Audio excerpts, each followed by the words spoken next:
Today is the 50-hour service for the little farm tractor I've got here. I have the 1626 HST, the hydrostatic transmission.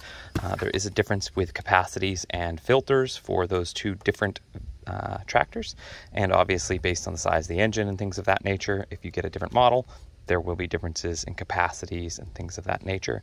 But all in all of that information is available to you in this handy dandy little manual that came with your tractor. You can have your dealer do this service, but it's actually relatively easy, especially on this particular model.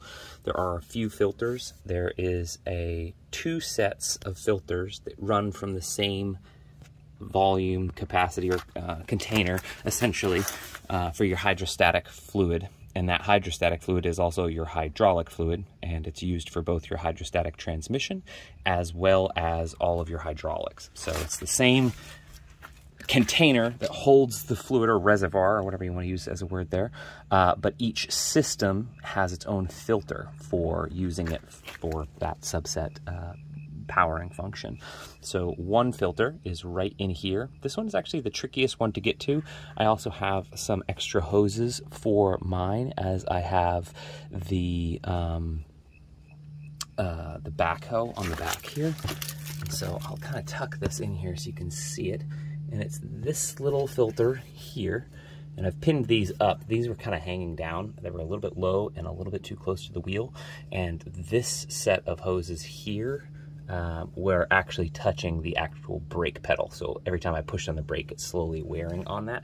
I didn't want that, so I just zip tied it up. Best trick I can say for removing that one is this is your brake pedal on this particular model. I'll actually back it up so you can see more in the frame here. This is your brake pedal, and you can follow it down through, and this is the linkage as it comes through, and this is the linkage where you can actually pull this cotter pin and take both the peg and the cotter pin out and pull this whole arm toward you, just ever so slightly. Don't bend it or anything, and don't unscrew it. Don't change the actual tension on it unless you need to. And that will give you room to come up underneath and use one of these handy dandy oil filter wrench type things. This is the 93mm 15 flute W54107. You can see it right there. I got this, I believe it was at AutoZone. That is for both these filters, one for the hydrostatic and one for the hydraulics. So this one is on this side, which I should have started on the other side because all the rest of it's over here, but we can kind of go around and see what else should be done. This is a really good time for you to get familiar with the hydraulic hoses and what they might rub, they might, fall out of place or something like that. So it's good to be familiar with where they are and what they should look like, just in case you catch a branch on them. So obviously be mindful of where all your equipment is and how it operates. So then if you ever have to do field service without your dealer, you're capable of that. This filter is a little bit easier to get on and off because there's a ton of room over here to access it. So just tap on your filter cap or your filter remover wrench and unscrew it. And then obviously you want to have a catch pan under both of these, as there is fluid in the lines that lead to these. And you probably will lose about a gallon or so in just changing those filters. So you'll have to re-top off your fluid at the end of it just to make sure that that system is not low. I think from a total capacity, it's like 5 or 6 gallons, maybe even more, that actually go into it. This is where you fill it. And the one thing you can see, this is extra dirty. I'm not going to fill that until I've cleaned the entire surface. I washed the tractor down just a couple days before, and even still, I rode it through some mud and it was dirty. So even when I took these off, I was really mindful to clean the mating surfaces all the way around with a rag and make sure there was nothing left behind, so that when I put the new filter on, I didn't catch any dirt in that, because obviously that's the whole purpose of the filter. So that is this side. The other side, there's your fill cap. Super easy. If you have the right wrench, it's pretty simple. And again, the Mahindra in northeastern Mahindra, or I guess it's in Leland, that's the one where I got mine. They're extremely helpful. I would recommend, if you have any questions, go to them if they're your dealer. And if they're not your dealer, that's where you should get one by and large. They know all the filters, know all the process, and encourage you to do it yourself. Just document it and keep it in your owner's manual at the back, all your receipts, which I'm doing. And I'll show you, I'm actually a hair over my 50-hour mark. I'm at 51.9 hours, which is quite a bit on this tractor already. Some other things to do. If you're in a really dusty environment, you'll want to change this filter. This is your air filter. There are 2 tubes inside here, the larger one and then a littler one. The littler one is way more fine filtered. And then just blow those out. Don't blow dust into them, but blow dust out of them and clean up both of those filters. There's also a mesh screen you can kind of see here between your radiator, and it has this little pull tab, and you just lift this up and blow that out. I still have to blow some of that out. It's got some junk in it. So that's the top end. You want to clean that. Also make sure this little catch tray, I just clean up all the dirt in there just so that it doesn't clog up the pipe or anything, and make sure just kind of wipe down the engine, make sure there's no leaks. Additionally, when you tighten all of your filters back on, it's really important. You'll notice that I didn't leave, obviously, when that drains out, it drains all over this frame rail, but I wiped the frame rail down extremely well, because if I didn't tighten it well enough, I want to know that the liquid that I'm seeing on the frame is new and not from when I did the job and just didn't clean it up. And again, as I noted, when you're in there, you can get a little bit more intimate about knowing what you might be missing for zip ties or what might be a better solution. I did the same thing over here.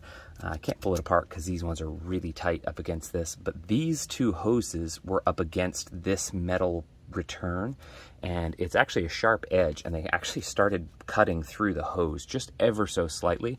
So hopefully those won't ever be a problem, but at the same time, I noticed it because I was in there and I saw it, and I was able to remedy it with some foam so that there won't be any friction there. Then the other 2 filters, so you have your, if you have a hydrostatic, you have your hydrostatic and your hydraulic, and then you want to clean your air filter. I guess that's a filter too. And this is your oil filter. It's a real pain in the butt to get to, and this is your fuel filter. This one is a little bit trickier as well because it's going to make a big mess. The entire container has to come off in order for it to stop allowing fluid to come through. It's got a self-stopping mechanism. And you do reuse the filter O-rings on this particular one. And so once those 2 come out and get replaced, there's also the low drain for the oil, which is right in there. It's hard to see, but right there, I think it's about 17 millimeter. But again, your owner's manual will tell you that for sure. And to pop your hood, there's this pull lever right here. And this little guy will release the hood up. And if you really need to get some extra space, this little finger nut here will allow you to remove this side panel pretty easily, which is actually a really good design. Mahindra did an excellent job at making this tractor. It's actually really impressive. And you can set that right up in there. And then this little guy, I think it just comes up and then out. Yeah, and that whole side panel, you can see there was a second peg hold on the bottom there. That one you just lift up a little bit, and then those 2 long prongs slide out. So you lift it up and slide it forward. And then that gives you a little bit more access to fill in your engine oil and also get to your fuel filter. But all in all, that's really all you have to do. Some people will change their entire gear oil. You don't need to. It's noted for 300 hours that you change that. So at the 300-hour mark, then you start doing 300-hour interval service. The first service is the most important because it's just new and you want to make sure all of the engine wear and the first-time use stuff kind of gets pushed through. And it's a great way, like I mentioned several times now, to get a little bit more intimate with your tractor and see where things might be catching, how much dirt, and what your use case is like. I didn't really expect mine to be as dusty as it was in my air filter, so I opted to not buy a new air filter, but it was fairly dusty. So hindsight, I'm probably going to get an air filter in the next month or so. I did clean that one out, but I still think it's important to know how much dust is in your environment, and also check things like your coolant and make sure that there's no leaking fluids otherwhere. Make sure that your battery doesn't look like the terminals are eroding or anything like that. Mine is barn kept, so it's living its best life as a happy tractor. But obviously everyone else's machine will be different based on what configuring. If you don't have the hydraulics in the rear, you won't have that hose there. If you don't have these hydraulics for the front you won't have those hydraulics there. If you don't have the hydrostat, you'll be missing one of those filters. But either way, I would highly recommend getting to know your dealer well. Make sure you buy your parts from your dealer. Make sure you have all of your fluids ahead of time, and just reference your owner manual. It's really easy to do and should only take you probably an hour and a half or 2 hours. It could take way less time than that, but I would say take your time, take it slow, and make sure you clean all of your surfaces so that you don't contaminate any of your fluids. And then don't forget the same place that you get that little wrench there for removal, or a Walmart, or I guess pretty much any automotive store, take oil for recycling. So don't be that person who burns it, because that's not cool. And they take it for free. You just literally bring them all of your waste oil. Additionally, if you do have a container that has measurement points on it, which I'll be using this, I'm going to pour this into a container so I know exactly how much fluid came out, so I know exactly how much fluid goes back in. I will obviously then check the dipstick to make sure that that is the right amount of fluid, but it will tell me how much I've lost. So if it were down by a quart, from that, relatively speaking, that means I lost about a quart in between the time when it was changed. So whether that's from dripping from hydraulic hoses, from the coupling from between them, or anything else. And the same applies to your motor oil. There's obviously specifications and volumes that they give you for how much is in there, but it's good to understand how much your engine is burning oil or leaking oil, depending on if a filter or a drain bolt wasn't put in properly, so that you can be aware of maintaining that fluid level for the actual tractor. It's the same with an automobile. But that being said, that's pretty much all there is to doing some 50-hour service on your Mahindra tractors.